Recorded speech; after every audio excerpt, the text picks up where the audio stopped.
The pandemic is pounding Cleveland's budget. Newly released numbers by the city show already a $13 million hole for this year. And today, the mayor said decisions about furloughs and layoffs are something they're looking into on a weekly basis. 5 on Your Side investigator Scott Knoll has more tonight outside Cleveland City Hall.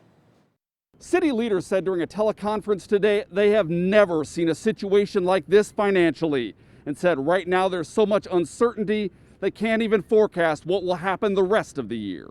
The impacts of the coronavirus pandemic burning a hole through the city of Cleveland's budget. $13 million and counting already through the end of July, says Finance Director SHARON. It simply means that our year-to-date revenue is less than our expenditures by the $13 million. That shortfall covered by a $43 million surplus the city carried over in anticipation of a recession. But with 5 months to go in 2020, the question is, will it be enough?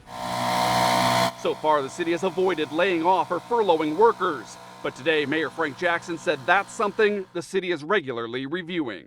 As of right now, we're not trying to be unrealistic or realistic about it in the sense of projection. We're looking at it in real time. And if it warrants it, we will do it. The city expects by the end of the year it could lose between $26 and $35 million in city income taxes from businesses forced to close or cut staff because of the pandemic. Another $20 million hit expected to come from losses in admission taxes, parking, and hotel bed taxes tied to concerts, sporting events, and canceled conferences.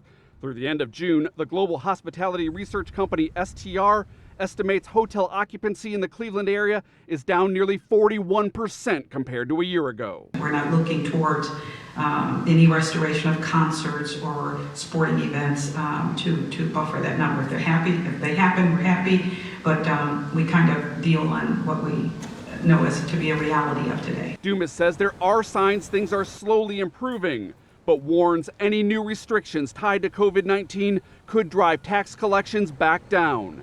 The mayor today saying he doesn't want to draw city reserves down to zero and says the city will not operate in the red, even if it means impacting nearly 6,000 city workers paid out of Cleveland's general fund.